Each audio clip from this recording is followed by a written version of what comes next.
हमारे पास ग्रेड 11 की इंग्लिश की टेक्स्ट बुक है।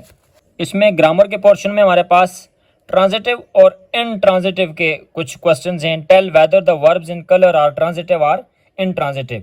इसमें हमारे पास ये बहुत से सेंटेंसेज हैं कि जिनके बारे में हमने बताना है कि ये ट्रांजिटिव हैं या इनट्रांजिटिव हैं। लेकिन उससे पहले हमें देखना होगा कि ये ट्रांजिटिव कौन से होते हैं और इनट्रांजिटिव होते क्या हैं। ट्रांजिटिव और इनट्रांजिटिव के क्वेश्चंस 10th की इंग्लिश में भी मौजूद हैं। यहाँ भी आप देख लें कि ग्रामर के पोर्शन में ट्रांजिटिव और इनट्रांजिटिव वर्ब्स के बारे में पूछा गया है और डू एज डायरेक्टेड के हमने बताना है कि मंदरजाल में से कौन सा ट्रांजिटिव है, कौन सा इनट्रांजिटिव है, कौन सा ट्रांजिटिव नहीं है। तो इससे पहले हमें ये देखना होगा कि ट्रांजिटिव और इनट्रांजिटिव वर्ब्स होते क्या हैं। अब यहाँ हमें ये बात पता चल गई कि ट्रांजिटिव और इनट्रांजिटिव ये वर्ब्स की 2 अक़साम है।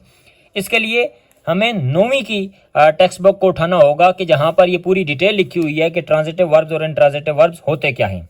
9th की इंग्लिश में हमारे पास do you remember regular and irregular verbs, ये वर्ब्स की अक़साम हमें बताई जा रही हैं कि रेगुलर वर्ब्स और इर्रेगुलर वर्ब्स कौन से होते हैं। A regular verb following the normal pattern of inflection is called regular verb. यानी ऐसा वर्ब के जो नॉर्मल पैटर्न फॉलो करता है उसको रेगुलर वर्ब कहते हैं। और नॉर्मल पैटर्न कौन सा होता है कि वर्ब हमारे पास जो बेस फॉर्म होती है, पहली फॉर्म, अगर उसके साथ हम डी या ईडी लगा दें तो दूसरी फॉर्म बन जाती है और डी या ईडी लगा दें तो तीसरी फॉर्म बन जाती है।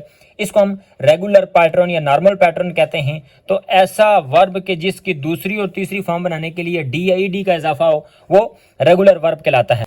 जैसे रीच से रीच्ड रीच्ड, लुक से लुक्ड लुक्ड, और इसी तरह लाफ से लाफ्ड लाफ्ड। इर्रेगुलर वर्ब कौन से होते हैं? और a verb that does not follow the normal pattern of inflection is called irregular verb. ऐसा वर्ब कि जिसकी दूसरी और तीसरी फॉर्म बनाने के लिए कोई रेगुलर पैटर्न नहीं होता बल्कि तीनों फॉर्में मुख्तलिफ होती हैं। मसलन बेस फॉर्म है गो, सेकंड फॉर्म है वेंट और थर्ड फॉर्म है गॉन। कोई रेगुलर पैटर्न नहीं है हमारे पास, तो इसको कहते हैं इर्रेगुलर वर्ब। हमसे पूछा गया था कि ट्रांजिटिव और इनट्रांजिटिव वर्ब कौन से होते हैं। तो transitive verb, a transitive verb is one that is used with an object. एक ट्रांजिटिव वर्ब वो वाला वर्ब होगा कि जिसके बाद एक ऑब्जेक्ट आएगा, जरूर आएगा। और ऑब्जेक्ट क्या क्या हो सकते हैं? एक नाउन हो सकता है, एक फ्रेज हो सकता है, या एक प्रोनाउन हो सकता है। मसलन हम देख रहे हैं कि आई एडमायर योर करेज। अब यहाँ पर एडमायर ये वर्ब है और इसके बाद ये ऑब्जेक्ट आया है योर करेज। तो ये जो एडमायर है ये वर्ब ट्रांजिटिव वर्ब है क्योंकि इसके बाद एक ऑब्जेक्ट आया है। इनट्रांजिटिव वर्ब कौन सा होगा? An intransitive verb does not have an object. Intransitive verb एक ऐसा वर्ब होगा कि जिसके बाद कोई ऑब्जेक्ट नहीं होगा, यानी उसके बाद कोई भी ऑब्जेक्ट मफूल नहीं आ रहा होगा। मसलन द बेबी वाज क्राइंग। अब वाज क्राइंग ये एक वर्ब है, वाज हेल्पिंग वर्ब है, क्राइंग ये मैन वर्ब है। तो इसके बाद कोई भी ऑब्जेक्ट नहीं आ रहा, कोई नाउन वगैरह, कोई फ्रेज, कोई प्रोनाउन नहीं आ रहा, तो ये वाज क्राइंग ये इनट्रांजिटिव वर्ब है। ट्रांजिटिव वर्ब को हम उर्दू में फेले मुतद्दी कहते हैं और इनट्रांजिटिव वर्ब को हम उर्दू में फेले लाजम कहते हैं। अब हम 10वीं की इंग्लिश की तरफ चलते हैं। 10वीं की इंग्लिश की बुक में हमारे पास ग्रामर का पोर्शन है ट्रांजिटिव और इनट्रांजिटिव वर्ब्स। अभी हमने 9वीं की किताब से पढ़ा कि ट्रांजिटिव से मुराद फेले मुतद्दी यानी ऐसा वर्ब कि जो जिसके बाद ऑब्जेक्ट भी आए, और इनट्रांजिटिव से मुराद फेले लाजम कि ऐसा वर्ब कि जिसके बाद कोई भी ऑब्जेक्ट ना आए। डू एज डायरेक्टेड, जैसा आपको कहा गया है वैसा करें। पहला क्वेश्चन है choose the sentence that does not have N intransitive verb. आपने एक ऐसा जुमले का इंतखाब करना है कि जिसमें इनट्रांजिटिव वर्ब नहीं है। यानी हमारे पास जो 3 वर्ब हैं वो इनट्रांजिटिव हैं, लेकिन एक ऐसा है कि जो इनट्रांजिटिव नहीं है, यानी वो फिर ट्रांजिटिव होगा। हमने उसके बारे में बताना है कि कौन सा इनट्रांजिटिव नहीं है। अब देखें, आई जॉग, मैं हल्के हल्के अंदाज में चलता हूं। अब देखें, जॉग के बाद जॉग मैन वर्ब है, इसके बाद कोई ऑब्जेक्ट नहीं आया है, तो इसका मतलब है कि ये इनट्रांजिटिव है। द चाइल्ड गर्गल्स, बच्चे आहिस्ता आहिस्ता आवाज़ में कह के लगाते हैं, आहिस्ता आहिस्ता आवाज़ में हंसते हैं। अब देखें, गर्गल्स ये वर्ब है, इसके बाद कोई ऑब्जेक्ट नहीं आया है, ये भी इनट्रांजिटिव है। I watched a movie, watched ये वर्ब है और इसके बाद देखें अ मूवी ऑब्जेक्ट आ रहा है, तो इसका मतलब है कि दुरुस्त ऑप्शन सी है। शी सोब्स, वो हिचकियां ले लेकर रोती है, तो सोब्स के बाद कोई भी ऑब्जेक्ट नहीं है, तो इसका मतलब कि ये भी इनट्रांजिटिव है। यहाँ पर हमसे पूछा गया था कि कौन सा इनट्रांजिटिव नहीं है, तो वो ऑप्शन सी है कि वॉच्ड इनट्रांजिटिव नहीं है। अगला क्वेश्चन देखें, choose the sentence that does not have a transitive verb. हमने एक ऐसा सेंटेंस का इंतखाब करना है कि जो कि ट्रांजिटिव वर्ब नहीं है। यानी यहाँ पर तीन जो सेंटेंस हैं, तीन जो वर्ब हैं वो ट्रांजिटिव वाले हैं, एक नहीं है। ही प्रेजेंटेड अ बुके, उसने एक बुके यानी फूलों का गुलदस्ता पेश किया। प्रेजेंटेड पेश किया यानी ये वर्ब है, इसके बाद आ बुके गुलदस्ता ये ऑब्जेक्ट है, तो इसका मतलब ये है कि वर्ब के बाद ऑब्जेक्ट आ रहा है, तो ये ट्रांजिटिव वर्ब है। ही वेव्ड हिज आर्म, उसने अपना बाजू हिलाया या हाथ हिलाया, तो वेव्ड यहाँ पर वर्ब है, इसके बाद हिज आर्म ये हमारे पास ऑब्जेक्ट है, तो इसका मतलब कि ये भी ट्रांजिटिव है। She understood my question, understood ये वर्ब है, इसके बाद माई क्वेश्चन ऑब्जेक्ट आ रहा है, तो ये भी ट्रांजिटिव है। शी लाफ्ड हार्टली, अब देखें लाफ्ड वो हंसी, दिल से हंसी, खूब हंसी, तो यहाँ पर लाफ्ड हमारे पास वर्ब है और उसके बाद कोई भी ऑब्जेक्ट नहीं है, तो इसका मतलब ये है कि ऑप्शन डी यानी लाफ्ड ये ट्रांजिटिव वर्ब नहीं है। Choose the sentence that does not have a transitive verb. हमने बताना है कि मंदरजा झैल जो चार जुमले लिखे हैं, इनमें जो वर्ब्स चारों इस्तेमाल हुए हैं उनमें से कौन सा ट्रांजिटिव नहीं है।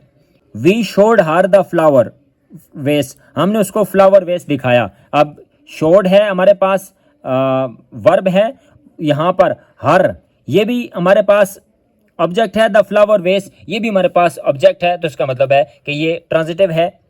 The grocer is selling vegetables, sell is selling हमारे पास इज हेल्पिंग वर्ब है, सेलिंग मैन वर्ब है, यानी दोनों वर्ब ही हैं, तो इज सेलिंग हमारे पास वर्ब है, उसके बाद वेजिटेबल्स ऑब्जेक्ट आ रहा है, ये भी ट्रांजिटिव वर्ब है। द बर्ड्स आर फ्लाइंग, परिंदे उड़ रहे हैं। अब देखें यहाँ पर are flying, are helping verb, flying main verb, तो इसका मतलब ये है कि आर फ्लाइंग ये दोनों वर्ब हैं, उनके बाद कोई भी ऑब्जेक्ट नहीं आ रहा, तो इसका मतलब ये है कि ये ट्रांजिटिव नहीं है, जो कि दुरुस्त ऑप्शन है। The coach advised me to practise daily, coach ने मुझे रोज़ाना प्रैक्टिस करने की ताकीद की है या एडवाइस की है, तो द कोच एडवाइज्ड, एडवाइज हो गया वर्ब, इसके बाद मी ये ऑब्जेक्ट है, तो जिसके बाद कोई ऑब्जेक्ट भी आ जाए उसको हम ट्रांजिटिव कहते हैं। यहाँ पर हमने बताना था कि कौन सा ट्रांजिटिव नहीं है, तो ए भी ट्रांजिटिव है, बी भी ट्रांजिटिव है, डी भी ट्रांजिटिव है, सी ट्रांजिटिव नहीं है क्योंकि यहाँ वर्ब के बाद कोई भी ऑब्जेक्ट नहीं आ रहा।